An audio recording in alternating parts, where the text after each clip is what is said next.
Please note, in this episode we discuss themes of slavery and abuse which some listeners might find upsetting. One of the people discussed in this podcast is referred to as Ibu Boy. This name has been used as it is the only name for this person recorded in any historical documents. He is also believed to have been under the age of 16.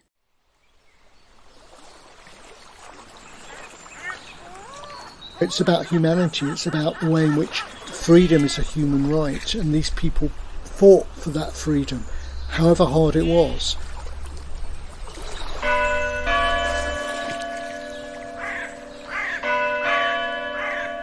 Welcome to 100 Years, 100 Objects, stories from the collections of Lancaster City Museums.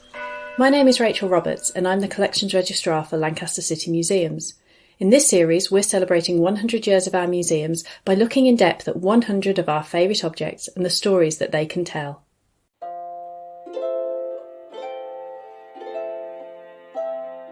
In today's episode, we're looking at a story from a building which appears in dozens of images of Heysham held in the museum collections.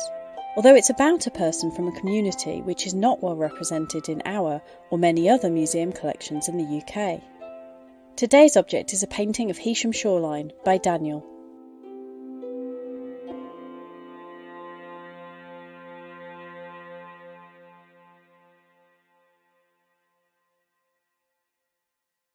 The painting is watercolour and it shows a view of Heysham shoreline. It measures 25 centimetres by 17 centimetres. To the left are reddish cliffs sweeping down to the shore. The painting is impressionistic in style, with patches of colour and shapes used to pick out a boat on the water, two figures walking along the shore in the distance, and the buildings of the village above. To the right-hand side of the picture you can see the area of St Peter's Church and the ruins of St Patrick's Chapel. Not a lot is known about this painting, but it's thought that it was made in around the 1790s. It's signed with just a surname, Daniel. This could refer to William Daniel or his uncle Thomas Daniel, who were both landscape painters around this time. However, the story we want to talk about today is not directly about the painting or the artist. It's the story of a person who was not recorded in paintings or able to leave his own story in his own words. It's a story from a community which is underrepresented in the collections, but is an important part of the history of this area. It's related to the area shown in this painting about 30 years before, and related to the man who was the rector of the church in Heysham until 1789. It's the story of an enslaved African boy known as Ibu Boy, who escaped from the Reverend Thomas Clarkson. We spoke to Professor Alan Rice from the Institute for Black Atlantic Research at the University of Central Lancashire and co-chair of Lancaster Black History Group to find out more about his story. St Peter's Church has obviously been there for several hundred years, but the era that I'm interested in, the Reverend there is a Reverend Thomas Clarkson, and Thomas Clarkson is Reverend there for over 30 years, and then his son is the Reverend there for decades as well. So the Clarkson family are integral to this church, and I like this picture because it shows how important the church is to this area. We can see the ruined chapel quite close by.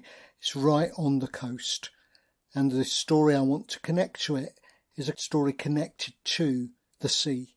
So Reverend Thomas Clarkson was a well-educated man, and he felt increasingly in Heysham that the living there was not good enough for him, and he wrote letters to the bishop asking if he could get a better living.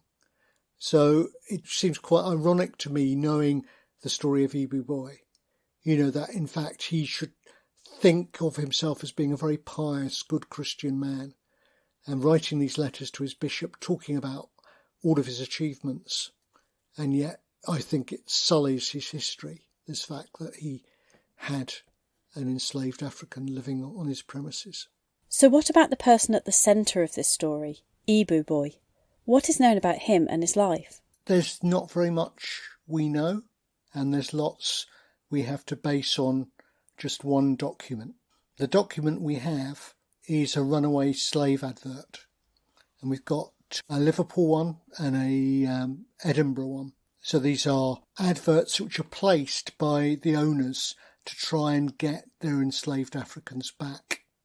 This particular one came to our attention really only in 2018 when it was published as part of Glasgow University's Runaway Slaves in Britain project.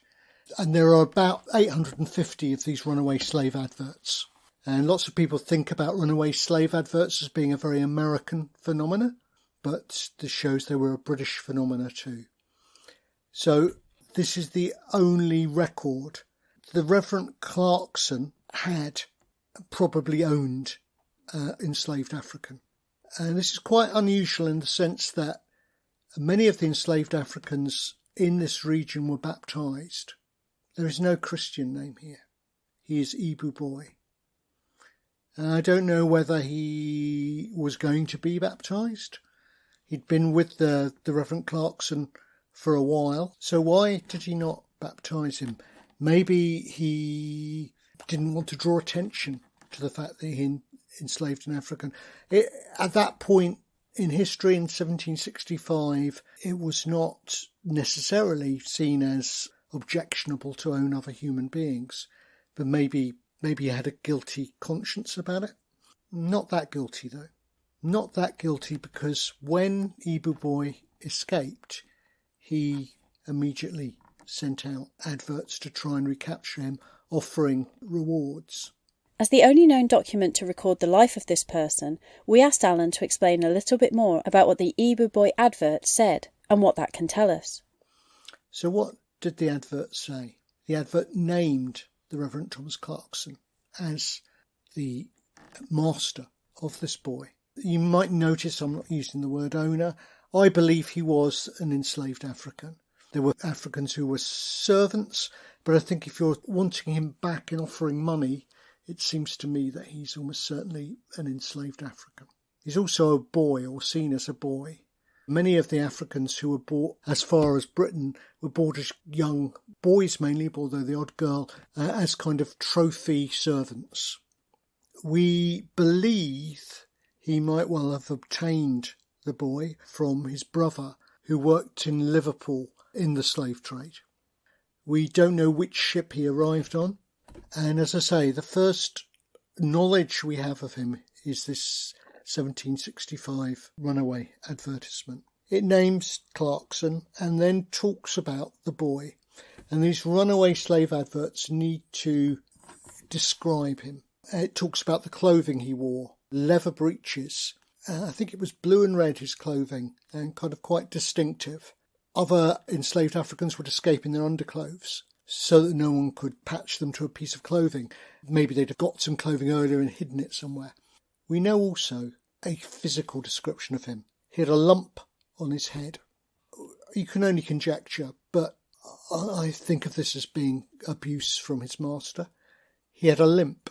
I think of that as overwork or abuse as well. I mean, we're talking about a 15, 16-year-old boy here. The key detail, though, on the runaway slave advert is he had his country marks on his temple. Now, country marks are African scarification marks. And in the Ibu people, there are different points in the development, mainly of males, where they got scarification marks. They usually went to high-ranking Ibus. So that's a really telling detail. It's almost certainly then that this boy is not coming directly from the West Indies, that in fact he was brought over as a boy from Africa, maybe to the West Indies and then on to Heysham, or maybe directly. But there is another detail that shows you he'd already been in the Lancaster area for a while. And that detail is that he spoke in broad Lancashire dialect. And I just think this is incredible. And I actually believe this is the first written account in the English language of a black person speaking a Lancashire dialect. Well, the reason they talk about his Lancastrian accent is because he almost certainly was escaping to London or to Scotland, where his dialect would have stood out. His African scarification marks, especially amongst the black population in London, might well not have done. So the question everyone asks is, well, was he recaptured? We have no evidence that he was ever found. And there's no documentation, no gravesite, no burial record for the Ibu Boy.